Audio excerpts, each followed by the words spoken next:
আৰে মই সেইটো একেবাৰে ৰেকৰ্ডত ৰাখক আপুনি কাৰণটো তৰুণ গগৈকে কৈছে কিন্তু কাৰণটো আপোনাৰ ভিতৰৰ লিষ্টখন নহয় নহয় আপুনি যিখিনি লিষ্ট দিছে সেই মানুহবিলাক চাকৰি যায় বুলি দিয়া নাই আপুনি হৈ যোৱাটো হৈ গ'ল এতিয়া আশ্বাস দিব লাগে আগত একশ্যন হ'ব লাগে বুলি শৰ্মা কমিটিৰ ওপৰত আপুনি মোৰলৈকে নিদিব অসমৰ সকলো মানুহে জানে অসমত যদি নিৰপেক্ষ নিযুক্তি দিয়া এজনেই মানুহ আছে এইজনৰ নাম হিমন্ত বিশ্ব শৰ্মা এইবিলাকত মোৰ ওপৰত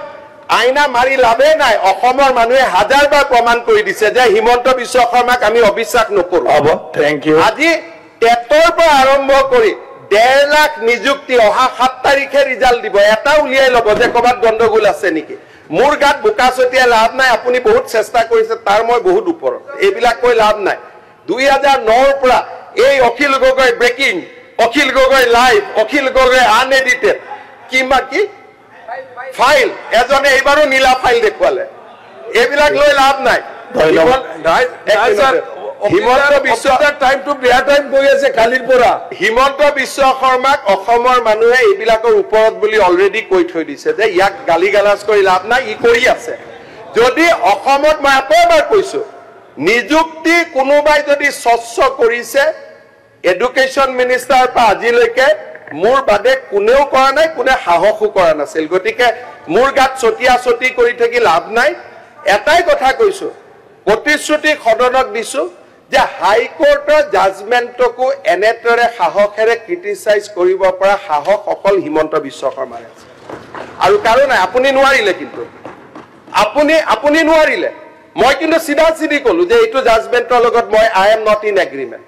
তাৰমানে মোৰ কমিটমেণ্ট কিমান আপুনি বুজি লওক মোৰ কমিটমেণ্টৰ লেভেলটো কিমান আপুনি বুজি লওক আপুনি ডেট কেইটা গাই দিলে আৰু দুখটো আমাৰ গাত আনিলে কিন্তু আপুনি এইটো কথা নকলে যে হাইকোৰ্টে অলপ দেৰি অপেক্ষা কৰিব লাগিছে কাৰণ আপোনাৰ বেইলৰ কেছ আছে মোৰটো কেছ নাই মোৰটো কেছ নাই সেইকাৰণে মই আজি সাহসেৰে আপোনাৰ কেছ কেনেকৈ থাকিব চব চাৰ্জচিটে লুকুৱাই দিয়ে আপুনি আৰে নাই এইটো নকব ভাল কোৰ্টৰ পৰা কি হয় এইটো নকব এইটো এনেকুৱা ধৰণৰ কথা নাপায় এইটো নকব এনেকুৱা আপুনি এক মিনিট চাৰ্জচিট লুকুৱাটো আপোনালোকে যিমান অপভংশ কৰে কোনেও লুকুৱা নাই গুৱাহাটী হাইকোৰ্টে নাই মই শুনি লওক ভুল প্লিজ আপুনি এটা কথা আপুনি বেলেগ বস্তু আৰে মইতো বেলেগ বস্তু হয় নহলে অখিল গগৈ ইমান দিন অসমক শেষ কৰি দিলেহেঁতেন মই বুলিহে আপোনাক ৰখালো নহলে আপুনি যিটো আনএডিটেড লাইভ কিবা কিবি আৰম্ভ কৰিছিল আপুনি অসমখনতো কমিউনিষ্ট ফালে লৈ গ'লহেঁতেন আৰু আপুনি মোক অদ্ভুত বস্তু বুলি ক'বই লাগিব আজি আপুনি চিন্তা কৰক ইয়াত যদি মই নাথাকিলোহেঁতেন ইয়াততো আপুনি থাকিলেহেঁতেন আৰু আপোনাৰ কাৰণে মই বস্তু হয়ে আপোনাক যদি কোনোবাই ৰখাই দিলে যি ধৰণে আপুনি অসমৰ মানুহক লৈ গৈছিলে মইতো ৰখাই দিলো না আপোনাক সেইকাৰণে আপোনাৰ কাৰণে মই সদায় বস্তু আৰু আপুনি নহলে যি ধৰণে আপুনি কি কৰি থাকে যোৱাকালিয়ে প্ৰতিত বৰ্ডলৈ যি গালি গালাজ কৰি দিলে আপুনিতো চব কৰে আপুনি মোৰ বাদেতো সবকে ভয় খুৱাই লৈ লৈছিল এইটো শিকাই দিয়া আছিল চাগে যে আপুনি গালি গালাজ এটা সময় এনেকুৱা আছিল আজিও মোৰ তাত মোৰ অফিচাৰে ফাইল লৈ আহে ছাৰ এইটো অখিল গগৈয়ে কৈছে ছাৰ নকৰিলে দিগদাৰ হ'ব এনেকে আজিও মোৰ ওচৰত লৈ আহে মই বাকী এমএলএ নাই নেকি আপোনালোকে বেলেগ এমএলএ কাগজ এনেকে চিৰিয়াছলি লৈ আহে নেকি তাৰমানে আপোনাৰ কাৰণে মই অদ্ভুত বস্তু সদায় হয় আৰু মোৰ এইটোৱে ক্ৰেডিট যে অসমত মই লেফ্ট মুভমেণ্ট এটাক মই অকলে ৰখাই দিলো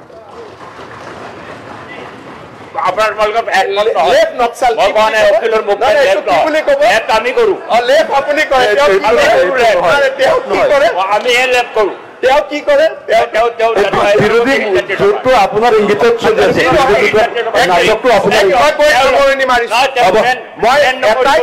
সামৰণি মাৰিছো কাইণ্ডলি বেন নকৰিব লেফ্ট নহয় আপুনি আল্ট্ৰা লেফ্ট মই লেফ্ট আপুনিতো আপোনাৰতো মই পঢ়িছো ঠিক আছে মই লেফ্ট আজি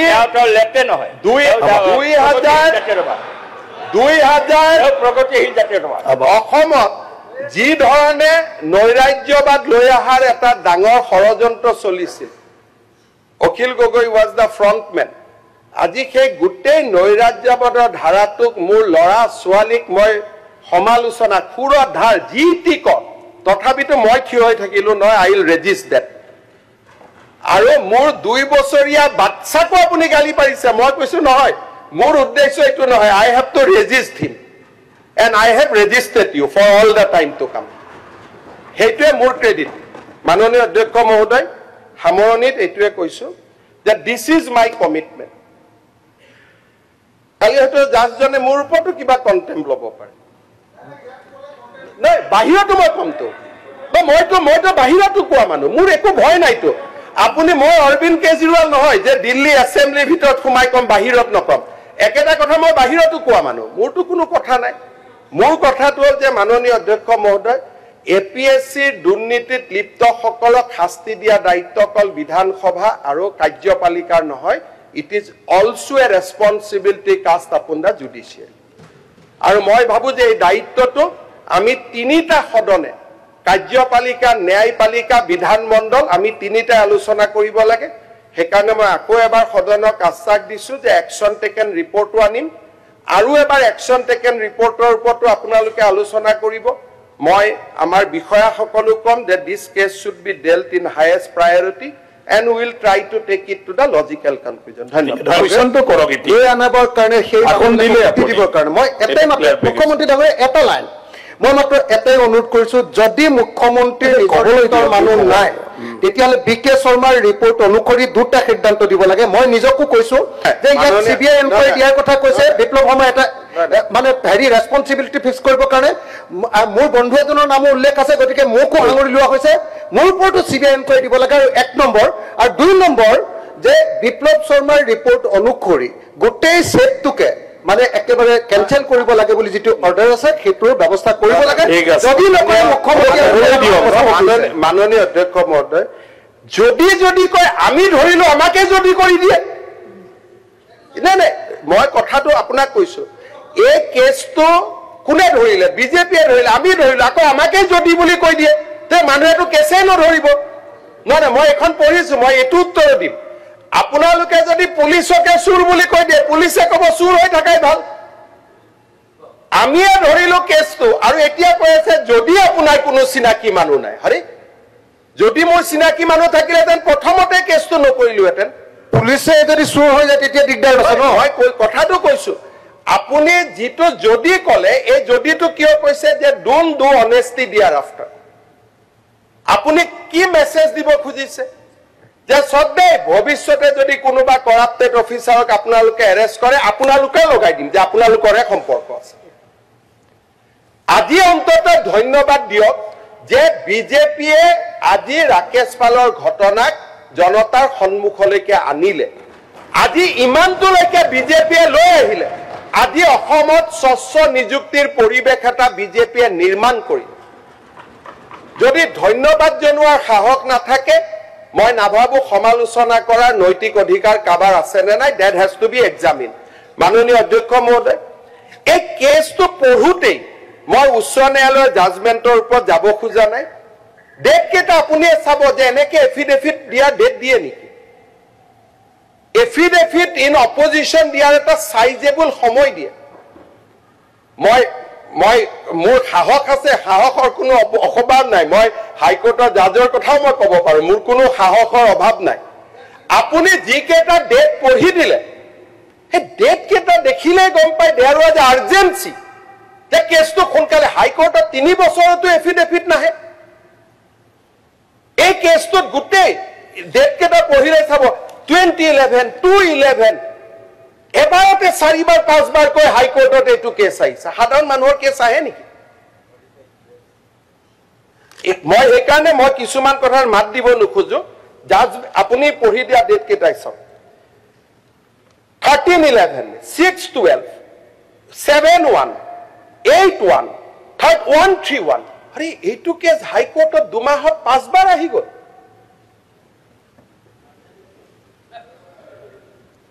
আজি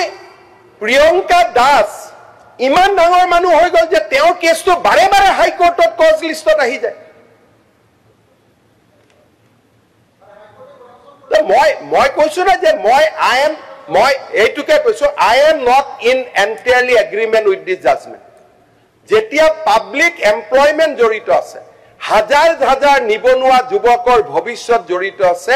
high court should have summon chief secretary যে আপনি কিয় এফিডেভিট দিয়া নাই কক। This is not a case where judgment will be delivered without affidavit in opposition. High Court chief secretary মাতিব লাগিছিল যে chief secretary this is a thing যদি এই অৰ্ডাৰটো যদি মই দিও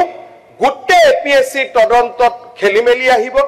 অসমৰ যুৱ প্ৰজন্ম হতাশ হ'ব, আপুনি মোৰ সন্মুখত আহক আৰু আপুনি মোক উত্তৰ দিয়ক কিয় এফিডেভিট দিয়া নাই। এনেকে নহয় নহয় নাই, মই সেইটোকে ক'লে দিয়াৰ কাৰণে সময় কত, আপুনি 5 দিনৰ মূৰে মূৰে এটা ডেট পৰিলে ক'ত এফিডেভিট পাব। গোটে ডেটত আপুনিয়ে পঢ়ি দিয়া ডেটটো, এইকাৰণে মই ইয়াত যাবই খোজা নাছিলো। আজি আমি এফিডেভিট দিছো, জাষ্টিস বিপ্লৱ শৰ্মা কমিশনৰ ৰিপৰ্ট আপুনি নিজেও জানে যে এছেম্বলি নোহোৱাকৈ, এছেম্বলিত প্ৰডিউচ নোহোৱাকৈ গভৰ্ণমেণ্টে কোৰ্টত দিব নোৱাৰে। দিছ ইজ এ ল।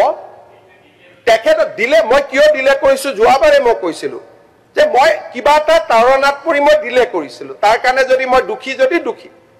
যদি মই যোৱাবাৰ হাউচত আৰম্ভণিতে কৈছিলো যে এই প্ৰতিবেদনখন মই দিব খোজা নাছিলো আৰু তাৰ কাৰণে কিবা এটা ব্যক্তিগত সম্পৰ্ক এটা থাকে, তাৰণা এটা থাকে, মই অলপ এইটো মই অকপতে স্বীকাৰ কৰিছো যে মুখ্যমন্ত্ৰী তৰুণ গগৈৰ নামটো অহা কাৰণে এই প্ৰতিবেদনখন মই হাউচত আনিব খোজা নাছিলো।